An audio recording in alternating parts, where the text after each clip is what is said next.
Big market voices में आज carnelian asset management के फाउंडर विकास खेमानी जुड़े हैं। विकास खेमानी करीब 2.5 दशक से कैपिटल मार्केट से जुड़े हैं। कार्नेलियन की स्थापना से पहले विकास ईडलवाइस के साथ भी 17 साल तक काम कर चुके हैं और विकास के साथ खैर मेरा एसोसिएशन काफ़ी लंबा रहा है और मैंने जब अपना करियर शुरुआत किया था तब मैं उस समय विकास से बात किया करता था फ्यूचर्स एंड ऑप्शंस को लेकर। उस समय वो एक F&O ट्रेडर थे। वहाँ से उनकी जो जर्नी है वो बहुत शानदार रही। उसके बाद वो ईडलवाइस में काफ़ी सीनियर पोजीशन पर पहुंचे और अब यहाँ पर अपनी खुद की एक एसेट मैनेजमेंट और काफ़ी एक आउट परफॉर्मिंग फंड को लीड कर रहे हैं। विकास, गुड मॉर्निंग, बहुत बहुत शुक्रिया आज CNBC आवाज़ के साथ जुड़ने के लिए। इस टफ मार्केट के फेज को आप किस तरीके से नेविगेट कर रहे हैं? गुड मॉर्निंग अनुज, धन्यवाद बहुत बहुत काइंड वर्ड्स के लिए। एंड आपकी भी जर्नी कुछ कम नहीं रही है। आपको बहुत देखा है बनते समय से और आप अच्छा एक काम कर रहे हैं। जहाँ तक मार्केट का सवाल है, I think Anuj market India तो काफी पॉजिटिव हूँ। एक थोड़ा कंसोलिडेशन का फेज चल रहा है, वो अच्छी बात है। मार्केट्स में कभी भी कोई कंसोलिडेशन का फेज रहना चाहिए। बट मैं मीडियम टर्म और लॉन्ग टर्म से देखो तो मुझे भारत की जो अपॉर्चुनिटी है बहुत अच्छी लगती है, मुझे उसमें कोई दो राय नहीं है। चूंकि हालांकि शॉर्ट टर्म में जो थोड़े से इन्फ्लेशन को लेके, इंटरेस्ट रेट्स को लेके, ग्लोबल मार्केट्स में इंटरेस्ट रेट्स बढ़ रहे हैं, उनको लेके थोड़ी सी एक चिंता का विषय बनाया हुआ है। उसके वजह हो सकता है थोड़ा बहुत करेक्शन आ जाए। मैं कोई मार्केट में बहुत कोई क्राइसिस जैसी सिचुएशन नहीं देखता हूँ। कोई डीप करेक्शन आया ऐसा कोई सिचुएशन अभी तक तो नहीं लग रही है। हाँ बिल्कुल, अगर कोई रिस्क आएगी तो वो विश्व बाजारों से आएगी। उसका इम्पैक्ट सारे दुनिया के सभी बाजारों पे होगा, पर मुझे ऐसा लगता है कि इस बार जो इंडियन इकोनॉमी पे उसका इम्पैक्ट दूसरे बाजारों के इकोनॉमी की वजह कम होगा, क्योंकि हमारी इकोनॉमी अभी काफी वेल बैलेंस्ड है, काफी वेल प्लेस्ड है। तो इम्पैक्ट तो होगा, पर तो उस एक शॉर्ट टर्म करेक्शन के लिए अपन प्रिपेयर रहना चाहिए। बाकी मुझे medium term to long term में कोई चिंता का विषय नहीं लगता है। विकास, तो लेकिन ये वाला जो फेज है इसमें किस तरीके के पोर्टफोलियो चर्न्स करने चाहिए इन्वेस्टर्स को? क्या कुछ सेक्टर्स हैं जहां थोड़ा सा कॉशियस होना चाहिए, जो एक हाई इंटरेस्ट रेजिम अगर लंबे समय तक रहने वाला है? जो आपका एक्सपीरियंस रहा है पिछले 25 सालों का, उसके हिसाब से अगर कुछ निकल कर आ रहा है कि कौन से थीम्स या सेक्टर्स अवॉइड करने चाहिए इस मार्केट में, कौन से सेक्टर्स या थीम्स पर निवेश बढ़ाना चाहिए? बिल्कुल एक ये कहना चाहूंगा कि जहां जहां भी एक्सुबरेंस है, यूफोरिया है, जो काफी पॉकेट्स में है, specially small mid cap space में, यहाँ पे हमको सबको लगता है कि ये बहुत ज्यादा हो रहा है। वहां पे बिल्कुल कॉशियस और सावधान रहने की जरूरत है। कुछ सेगमेंट है जहां पे लगता है कि मैं ही नहीं कह रहा हूँ कि अपॉर्चुनिटीज बड़ी नहीं है, पर क्या होता है कि जब जब मार्केट एक बुल मोड में होता है, एक्सेसेस बिल्ड हो जाते हैं, और जो जो एक्सेसेस जाते हैं उसके बाद पता चलता है कि हम लोग क्या सोच रहे थे, ये तो होना ही था। तो जैसा कि आप देखेंगे तो 2021-22 में जो न्यू टेक का था, उस टाइम पे सब लोग इन्वेस्ट किए जा रहे थे। और अभी जब हैंडसेट में सोचते तो लोग, हम लोग यही पूछेंगे अरे उस टाइम सब लोग क्या सोच रहे थे, पर लोग ले रहे थे। तो ऐसा ही आज की सिचुएशन में भी होगा। ऐसे काफी सेगमेंट है, सब सेगमेंट है जहाँ पे थोड़े से एक्सेस बिल्ड हुए हैं, उनसे केयरफुल रहना चाहिए। अगर आप उनमें इन्वेस्टेड है तो आप उनमें निकल सकते हैं, but at the same time markets में काफी अपॉर्चुनिटीज हैं जो रीजनेबल वैल्यूएशन पे भी है, रीजनेबल दामों में भी, और रीजनेबल ग्रोथ प्रोस्पेक्टस भी हैं, उनमें आप इन्वेस्ट कर सकते हैं। हम जो जहाँ पे अभी थोड़े से वैल्यू हमको नजर आ रही है, अपॉर्चुनिटीज आ रही है, जहाँ पे PSU बैंक एक ऐसा सेक्टर है जहाँ पे ग्रोथ भी है और वैल्यू भी नजर आ रही है। फार्मास्यूटिकल ऐसा सेक्टर है जहाँ पे 10 साल के बाद थोड़ा एक अच्छा माहौल बनते हुए नजर आ रहा है और ग्रोथ का माहौल बनते हुए नजर आ रहा है। वैल्यूएशन रीजनेबल स्पेस में है और ये एक सस्टेनेबल 3 से 5 साल का फेज नजर आ रहा है। तो इसमें आप देखेंगे तो मुझे लगता है अच्छी रिस्क एडजस्टेड रिटर्न वाली अपॉर्चुनिटीज हैं। मैन्युफैक्चरिंग के स्पेस में काफी अच्छी अपॉर्चुनिटीज नजर आ रही हैं, जो कि इंपोर्ट सब्सटीट्यूशन और एक्सपोर्ट के बीच में बैठती हैं। और कंपनीज उसमें, हालांकि बहुत बड़ी कंपनियां मिलना मुश्किल है, बट मिडिल स्मॉल कैप के स्पेस में ही काफी अच्छी अच्छी कंपनियां उसके अंदर है। तो ये जो जहां जहां आपको एक कंफर्ट आता है वहां पे इन्वेस्टेड रहना चाहिए, और जहां पे ये थोड़ी एक्सेस है वहां पे मुझे लगता है यहाँ रिस्क कम करने का एक मौका है। विकास जी, आपका प्रीवियस इंटरेक्शन में भी स्ट्रॉन्ग कन्विक्शन रहा है PSU बैंक्स पे। आपने अभी PSU बैंक्स पे टिप्पणी करी भी, और निफ्टी PSU बैंक इंडेक्स कल भी बहुत जर्जर अवस्था में, जब पूरा बाजार था, ऑल टाइम हाई क्रिएट कर रहा था। अभी यहाँ कमिटेड रहे, बैठे रहे। और एक और बात का, क्या फ्रेश एडिशन की गुंजाइश है सर PSU बैंक्स में, लाइक कैनरा बैंक? आप इंडिविजुअली कमेंट नहीं करेंगे, बट क्या फ्रेश एडिशन की गुंजाइश है इन लेवल्स पे? यहाँ से मेरा मानना है कि सारे के सारे पीएसयू बैंक, लगभग most of the PSU banks भी 50 से 100% का रिटर्न दे सकते हैं अगले 2 साल में, जो एक बहुत अच्छी रिस्क एडजस्टेड रिटर्न है। डाउन साइड जो है खराब बाजार में भी मुझे लगता है लिमिटेड रहेगी, और अच्छे बाजार में उनको ये एक लीडिंग रिटर्न दे सकते हैं, तो यहाँ से भी उसमें इन्वेस्ट किया जा सकता है।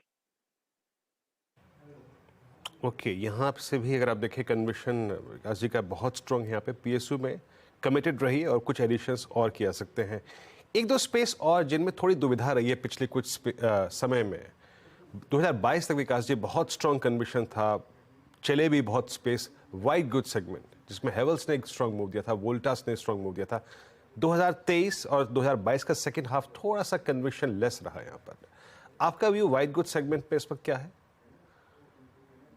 कि व्हाइट गुड सेगमेंट्स के अंदर आई मीन जो एक ग्रोथ तो है, उसमें कोई थोड़ा सा बीच में इन्फ्लेशन बढ़ा था, उसके वजह से डिमांड पे इम्पैक्ट हुआ था, पर एक स्ट्रक्चरल कंजम्पशन स्टोरी का पार्ट है। इंडिया की अगर इकोनॉमी बढ़नी है, $5 ट्रिलियन जानी है, तो कंजम्पशन बढ़ना ही है, और कंजम्पशन बढ़ना है तो ये सब का तो फायदा होना ही है। खाली इसमें एक ये ट्रेड ऑफ करना रहता है कि ग्रोथ वर्सेस वैल्यूएशन का, तो जो इसलिए थोड़े रहे कि वैल्यूएशन अच्छा स्ट्रेच हो गया था, ग्रोथ थोड़ी स्लो डाउन हो गई थी।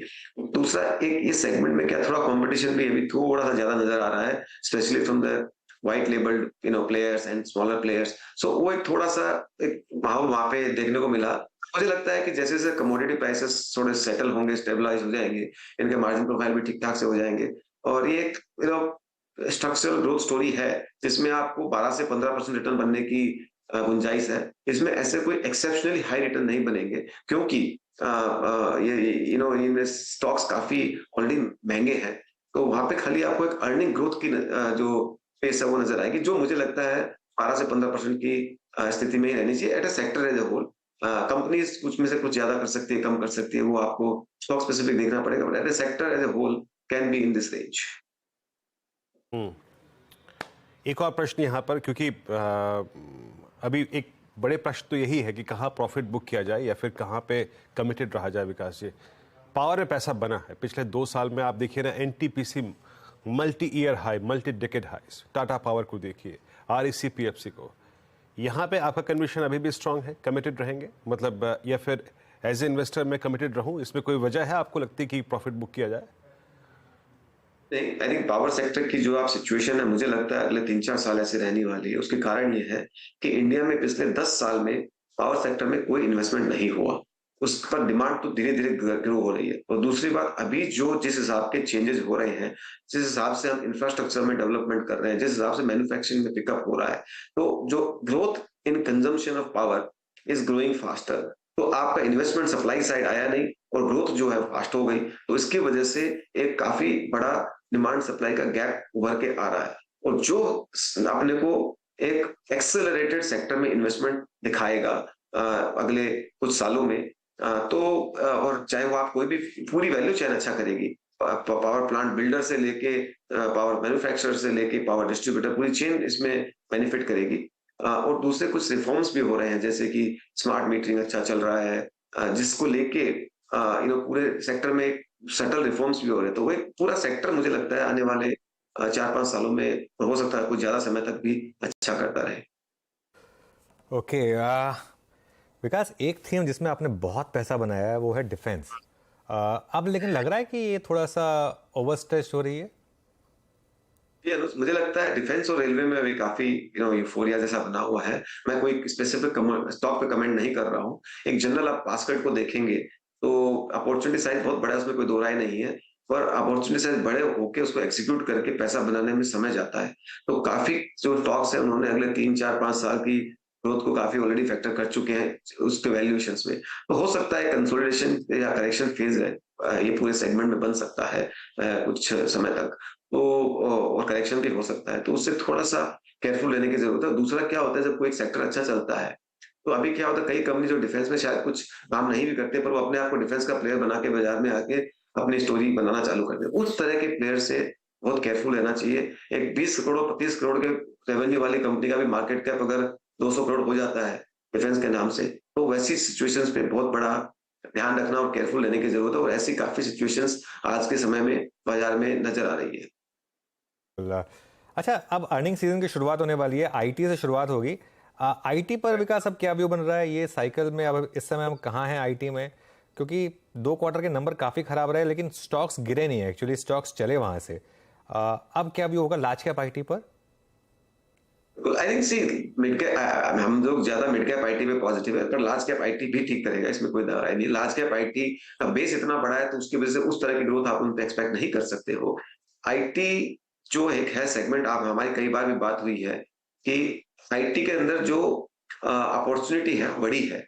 हमारा IT as a sector level export जो है 12 से 15% की ग्रोथ करने का अगला 5 साल का अनुमान है।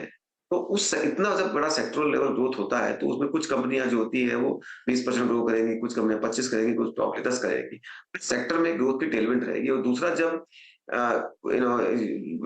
डेवलप मार्केट में जो स्लो डाउन की बातें हो रही है तो वहां पे उसका सीधा इम्पैक्ट होता है कॉस्ट कटिंग पे, और जिसका डायरेक्ट बेनिफिट ट्रांसफॉर्मेशन की वजह से इंडिया की आईटी कंपनी को होता है। तो आप देखेंगे तो ऑर्डर फ्लो की कोई कमी नहीं है। एक कारण ये भी है कि स्टॉक प्राइसेस करेक्ट नहीं है क्योंकि ऑर्डर विंस काफी रही है। एक last year transition in the profit growth हुआ था, तो वो मेरे ख्याल से सब सेटल डाउन हो रहा है। अगले 3-4 साल में सेक्टर ठीक करेगा। हाँ, इसमें आप कोई ये कैसे अभी अनाप शनाप रिटर्न की एक्सपेक्टेशन नहीं कर सकते, मॉडरेट रिटर्न मिलेंगे। पर ये एक सेफ सेक्टर है जहां पे जनरली कैश फ्लो पूरा कन्वर्जन हो जाता है, डिविडेंड यील्ड अच्छा होता है। तो वो मेरा मानना है कि आईटी सेक्टर कंज्यूमर से ज्यादा सेफ है और ज्यादा बेटर है फ्रॉम रिस्क रिवॉर्ड पर्सपेक्टिव। आप अगर की वैल्यूएशन और ग्रोथ को अगर आप हर लाइक टू लाइक कंपेयर करेंगे तो मुझे लगता है सेक्टर एक अच्छा डिफेंसिव गुड सेक्टर पोर्टफोलियो में रहना चाहिए। ओके विकास जी, बहुत बहुत शुक्रिया आप इस कार्यक्रम में शामिल हुए। सभी सेक्टर्स पे कहाँ बुक करना है, कहाँ पे अगर आप देखें सिचुएशन ओवरबॉट है, कहाँ कमिटेड रहना है, सब पे आपने खुल के बातचीत की। बहुत बहुत शुक्रिया इस कार्यक्रम में शामिल होने के लिए। धन्यवाद। अच्छा।